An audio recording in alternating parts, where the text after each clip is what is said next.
Hey, Christopher. Roger, what's going on? I just played SlugFest Games Red Dragon in again. Again? Again, for like the dozenth time. It has to be more than a dozen. Well, yeah, I just didn't know how to go to 100th. The game is so good. Replayability is through the roof. It's fun. It's easy to pick up. Anybody can play it. My 7-year-old plays it. Guys. Very well, I Yeah, might very add. well. You can go to slugfestgames.com/ETG for a little bit more information on games like Red Dragon Inn, Battle for Greyport, High Noon Saloon, and Fishing for Terrorists. So again, that's slugfestgames.com/ETG. Oh! Well, there you're a guy in a cape? Yeah! Or a rogue who's sneaky. Join Chris and Roger. As we entertain the geeky. The look on your face was fucking priceless. Well, yeah, because we both were going to lead into that one. Yeah, it was like you're like it was like, you know, when you play Dick Chicken. You know, that's what that was. The tips touched. We don't play Dick Chicken. Or do we? Guys, what's going on? What up, Chris? Roger, how are you? Fantastic. Fantastic. It is a beautiful, beautiful evening here in St. Louis. Went and played some disc golf. Yes? Yeah. How'd that go? I'm sore as fuck. From disc golf? Yeah, do my shoulder right here. Because, like, okay, first off, I'm left-handed. Yep. But I throw with my right hand. Okay. I can't figure that out why when it comes to throwing a disc, I throw right-handed. I cannot. I predominantly shoot with my left hand, and I shoot pool with my left hand, but right is my dominant Yeah, but, hand. like, so my shoulder is not used to that kind of activity. Yeah. But, hey, I'm good. I'm Felt alive. good. That's all that matters. That's right. Other than that, I watched Blade Runner this morning. Not the new one. Oh. Your eyes got really wide. I was like, how was it? Well, I'm preparing myself to go see the sequel. So I wanted to watch the original. And I have to go buy a new copy. What happened? My DVD skips. Oh, man. Now, here's the thing. I think it skipped when I bought it. Because I bought it used. I bought the 4-disc with the final cut, the director's cut. Like, every cut of Blade Runner you can have. I bought with that on there, right? But it's just the final cut. It skips. So I have to go buy it now. The final cut? The final cut on Blu-ray has to be bought. But, that being said, so I watched Blade Runner, and I realized watching it again, because I haven't seen the movie in years, getting prepared to go, because I plan on seeing 2049 this week. Yep. And you'll have a full review next week. Oh. 2 weeks after the movie comes out, because that's how we roll here. Well, I mean, it also gives everybody enough time to see it, so we're not spoiling And the it. reviews are amazing so far. Looks like a cool flick. But there's not a lot going on in that movie. No? No, like, it's weird. Like, watching it, there's not a lot of dialogue. It's making you think. It's just, here's some shots, here's some things, here's a little bit of dialogue, here's some more things. And it's not an action-packed movie, the first one. So I was just thinking about that, how Ridley Scott told a tale that, you know, bombed in the box office because of studio involvement, got its redemption because of the director's cut, and then now it's considered one of the greatest science fiction movies ever made. Yeah, it's kind of like a cult classic, if you will. Yeah. It's not a cult movie. No, I mean, but it's kind of got that status like The Crow almost. Once you take away that happy studio ending of them driving off in the sunset that just totally fell out of fucking place, the movie is visually stunning. But I will say there's no the character development. I'm not gonna say there's no character development. The character development is so subtle that unless you're actually paying attention to this film, you don't get it. Gotcha. And I find that looking at movies how they're made now, and this movie, I find that's something that we've lost. Everything has to be explained to us as an audience now. Like we want to, yeah, we want to drill in our head that this is the good guy, this is the bad guy, and the bad guy is going to do bad shit. And in Blade Runner, there was no good or bad guy. It was just this is his job, this is what he has to do, and as he's doing it, he realizes that these androids have feelings. You know, and I think that's a really interesting point that you brought up there. It would be cool if we got more movies where we, the viewers, got to decide who the good guy was and who the bad guy was as the movie played out. Who's the protagonist? Who's the antagonist? One of the things that I think makes that a difficult story to tell or something that's difficult to convey is, as a writer, I think it would be really easy to pick sides or to identify with a character that you're developing through the course of a story. I think the bigger issue is now it is about the good and the bad, you know, good guy versus bad guy. They've forgotten the journey. We have forgotten that the actual journey is what matters. Our heroes struggle through the journey.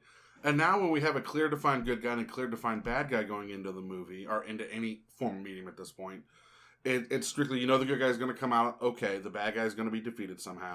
And occasionally you have movies where the bad guy becomes a little bit cooler than the good guy. Darth Vader, Star Wars. We need a good guy or a bad guy wins movie. Yeah. Uprising needs to happen. Or what is it? Empire. Empire needs to happen. No, we need a movie like that. I think we need a movie like that. I think we as an audience, and this is why I'm really excited to see 2049, because all the reviews have been saying this is not a action movie. It is not a go and sit down. You have to pay attention. That's good. And for the past 10, 15, 20 years as audiences, we've just been like, ooh, look at the pretty lights. And when a movie comes along and forces us to think, they do it in a way like The Martian or Interstellar, to where it's still candy-coated. I mean, it's not hard thinking movies. It's, oh, okay, they're going to do this now. There's been no, like watching Blade Runner today, it was, and like I said, I haven't seen it in years, and I was taken away about how much you see his character from the beginning to the end of the movie change, but it wasn't like he changed who he was. He was still that gruff, pissed off person in the first 10 minutes as he was at the end. It's just his outlook has changed. I actually haven't watched Blade Runner in years either. I need to borrow that from you. I'll loan it to you when I get it on DVD, on Blu-ray. Because yeah, I need to go back and rewatch it. I have not seen that movie since probably like 1997. Yeah, well, I remember the first time I watched Blade Runner, it was one of those, like, everyone's like, oh, you gotta watch it because it was the cool thing to do. And I watched it and I went, this movie sucks. But I was 12. And now as I've gotten older and like went to school to be a director and all that stuff, learning how film is made, I've come to appreciate. And then I see what he's done, especially in the fact it was the 80s. The special effects in that movie look a hell of a lot better than some of the special effects today. I watched Monster Club with the kids yesterday. That's a good movie. It is a good flick. And Stan Winston is the special effects company. May he rest in peace. That did that. Yeah. That did the special. And it was practical effects. Yeah. And they looked fantastic. And Christopher was saying, like, because the opening sequence, you see the storming of Dracula's castle. Mm-hmm. And Christopher's like, this looks real.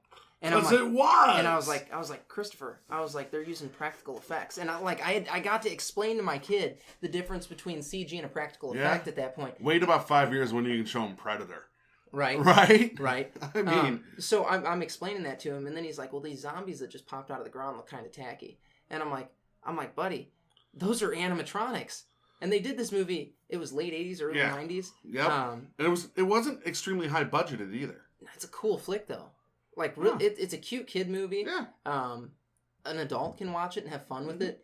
The Frankenstein monster is amazing in it. Like, beautiful. I loved it. I miss practical effects. That's why I think, yesterday at work, Jurassic Park was on the TV. Mm-hmm. And I was just watching Jurassic Park, and I went, the CGI was really good. It holds up. But more than that, the practical effects still hold up. Oh, yeah. In a lot of movies, a lot of times practical effects do age. They do. Well, yeah. I mean, stop motion always got better. And then it seems like we hit the stop button on practical effects. And we allowed CGI to take over. That's why, like, Del Toro's Pan Labyrinth is so amazing. Because it's makeup and practical effects, and here you go. I miss movie magic.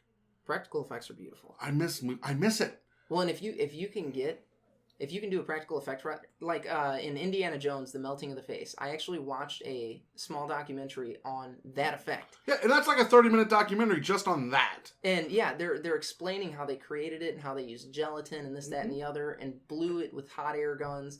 And he's like, the effect artist that created it, he's like, it looks pretty good. He's like, if I did it now, he's like, I would still do the practical effect. He's like, but I would use some CG to spruce it up. Which is fine. I think that's the issue is CGI was originally meant to spruce it up. I mean, you couldn't do Terminator 2 without CGI. Correct. You just couldn't. So it has a time and a place. It's just we as an audience have allowed our directors and our movie studios, which are our modern storytelling capabilities. Mediums, yeah. Like movies today are what radio shows were in the 1920s.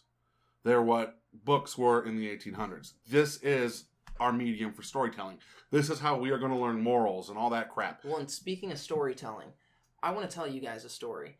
I want to tell you a story about where you go when you're done adventuring. You go to the Red Dragon Inn. That's where. You can drink, gamble, and roughhouse with your friends all in one awesome inn. Roger, you look stunned.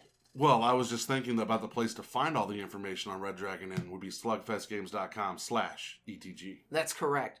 So guys, if you're looking for a fun game that you can play with your friends when you're done adventuring, go to slugfestgames.com/ETG for more information. Yeah, I just think we've allowed our artists become lazy. I mean, even if you look at, there's a lot that goes into doing computer effects. There is. I'm not saying there's not, but we've allowed our... Like, watch Bram Stoker's Dracula, directed by Francis Ford Coppola. Yeah. Now, that movie came out in the early to mid 90s, right? Yep. Okay, when he made that movie, he said, we are not going to use any effects or any camera tricks that weren't used in the 1900s when this story was written.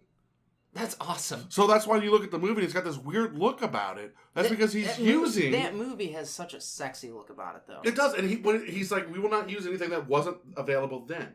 So makeup and the camera tricks and how to do some of the shots that they did was all tricks that they used back when cinema first started. That was some fine filmmaking, though, because that's a cool movie. It is a good movie. That is a cool freaking movie. Anthony Hopkins was amazing in that movie.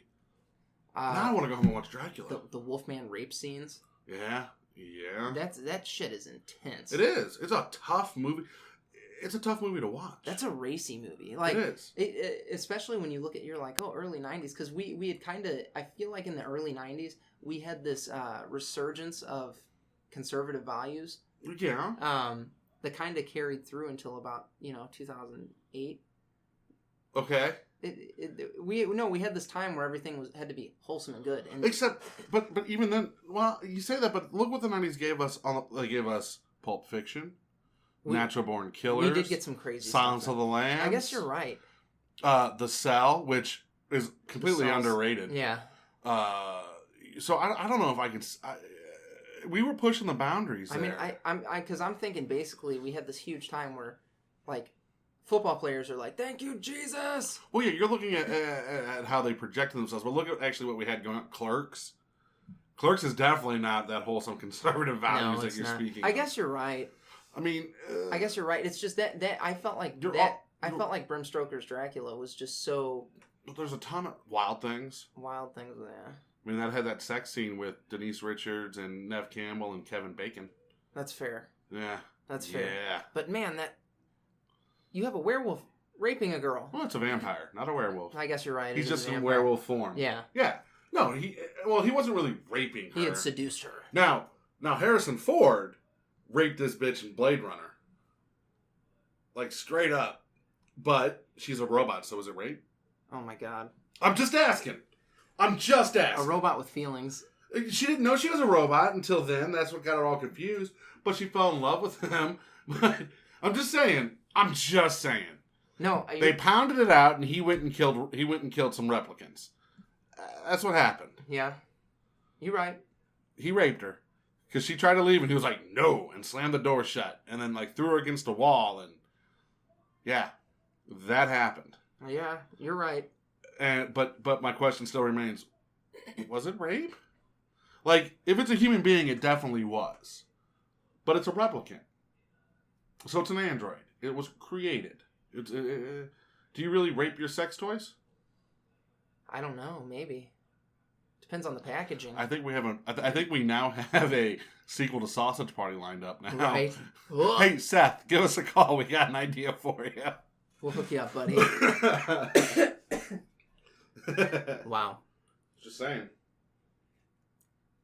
Yeah, he did seduce her in Bram Stoker's Dracula, but it was still like that's not something she would have done. It was a mind fuck. Yeah, it was a mind fuck. Mina Harper was a whole mind fuck. There was a lot of Mary Shelley's Frankenstein came out at that time with Robert Frankenstein's freaking fantastic. With Robert De Niro or Robert Duvall. De Niro. It was De Niro. Played the monster. Yeah, that was the closest version to the book that I've seen. I don't know. Boris Karloff's Frankenstein was pretty close. When was that one? 1950s. The black and white one. The black and it was similar. Yeah, similar. I mean, it was just he killed the little girl. Yeah. Which was sad. Yeah. Which was sad. You know what? Have you read Mary Shelley's Frankenstein? I had to read it in high school. Yeah, so that book is phenomenal. Here we go. We got a couple minutes here. Let's dive into this because it's Halloween. Yep. We're talking. We're talking horror movies. We've been talking horror movies now. So I think what we're missing now is we've transcended from thinking horror to jumping horror. You've brought this up on the show before. Have I? Yeah. Damn it. Well, I mean, that's okay. No. You've brought that up several times, actually. You brought it up last week because you're like, everything is jump scares now. It is. And you're right. Everything is jump scares. Everybody's like, oh. Well, hold on. Because I'm going to branch out more than just horror movies. Everything is all about the jump. It's all about the instant gratification. Think about it. Look at the action movies we see now. They're not really action movies. They're like, oh, how can I throw a CGI doll around and make it survive some stupid bullshit it shouldn't survive? We are all about instant gratification on everything, though, so it should come as no surprise that with our horror, we just do the instant gratification jump scares. And I'm okay with, like, slasher films doing that, but whatever happened to the Thinking Man's horror movie? The Thinking Man's movie? There is a time and a place for a jump scare. Right. It is not every 5 minutes in a movie or anything stupid like that. And that was Courtney's biggest complaint about it. Was there's nothing but jump scares. I loved it. I was like, hey, this is what scares you as a kid. The jump scares and all of that. That's what scares you as a kid. And I'm looking forward to the sequel to what scares me as an adult. And maybe then I'll get my Thinking Man's horror movie. Maybe. I doubt it. Maybe. I really doubt it. Yeah, I don't know. I love action movies. I don't want to sound like I don't. And I love the big explosions and the bullshit that happens. But sometimes I want to watch a movie that makes me think. That's fair. You know, I was... anytime we talk about special effects on the show, I think of... Because we're talking about CG, practical effects, and all that. I think of the first Transformers movie. Yeah. The CG in that movie is actually some of the best CG I've ever seen. Except the movie sucked. The movie wasn't good, but the CG is... They worked on it for like 3 years or something insane. Like now, they pump those movies out every 2 years. They get the CG done in 6 months. Right. And it doesn't look as good. There's no love there. There's not. But like that first movie, like I remember going to Circuit City before they shut down, and they had, I think 720p was the highest resolution you could have on a TV at the time. Yeah. And they had a 720 TV playing that movie, and I sat down because they had this little lounge area, and I sat down and I started watching it. And I had already seen this movie 150 times, but I was like, this just looks so good. Like the CG does. Yeah. It's phenomenal. No, it's a good looking movie, but they cared. And I think that, there we go, that might be the issue. Like I was thinking about, as you're talking about Transformers, I was thinking about Lethal Weapon 3. Yeah. The opening of Lethal Weapon 3 where they defuse the bomb in the bottom and the building blows up. There's a car alarm going What the off. fuck? We live in a safe neighborhood. Don't you know we're recording right now? Damn it! Steal the car quietly. Is that your car? No? There we go. They got it. They're driving away. Come on, people. God, amateur hour here. Jesus Christ. Steal the car and go. That was bad. We're trying to be professionals, okay? Damn it. Don't you know we do this, for like... Every Sunday. Yeah. We do this for every Sunday. Every fucking Sunday, you damn thieves. Deal your drugs. Peddle your drugs somewhere else. How dare you? You sons of bitches. Man, crime. That's a problem. Special effects crime. Crime. We need to do an episode where we do nothing but talk about, because we do this sometimes. We'll start the premise of a movie and we're like, we should just write this movie. Okay. We need to do an episode where we do nothing but talk about how we would make a horror flick. Okay, so here's what we got lined up for tonight, or for this week, guys. Let's give you. So you lay it out. Let's lay it out. So you got this episode, which, this is us talking about special effects. Blah, You've got a versus episode of, and the votes were calculated. I actually did get a vote. They want to hear Freddy Krueger versus Michael Myers. I like it. So that's our first versus. And then I want to talk to you about other verses. Third episode tonight. Let's do a horror movie. Let's walk them through a horror movie. Let's walk them through a horror movie. We'll make a horror movie with you guys. Let's make a horror movie. Yeah, I'm in. Fuck it, let's do it. It'll be fun. Hey, you know what else I need to do? Guys, you need to go to cloud9comicsandmore.com. Why do you ask? Because I know there are holes in your collection that you need filled. I know that there's a CGC graded book that you want to hang on your wall or add to your collection. I know there's posters, there's pop figs, there's something something geeky that you want that you don't have, and Cloud9 Comics and More is the place that you can get it. If you are looking to unload some of your collection, they are always buying and never disappointing. You can call Paul Gubney. He is the man behind the company. He's the owner, operator, beast mode. You can give him a call at 314-691-2864. Hey, and guys, when you're done over there and you've ordered your prize collection and your awesome new CGC traded comic, head on over to entertainthegeeky.com. There you'll find all of our social media. Like, comment, subscribe. Tell us you love us. Tell us you hate us. Tell us what scares you. Ooh, tell us what scares you. And if you're not following us on Facebook, you need to. Some stuff dropped today. Like that stuff. Like it all. Yeah, I mean, our Instagram is becoming more and more active. Hey, guess what? What? There's a picture on Facebook that's very important, and I want them to go hunt it out. I'm not going to tell them what it is. It's very important. Very important to us and to you. Go hunt it out. Look at our Facebook page. If you find it, comment. Say, found it. Found it. Found it. You posted it. I found it. I know. I know what I posted. Guys, as always, stay geeky.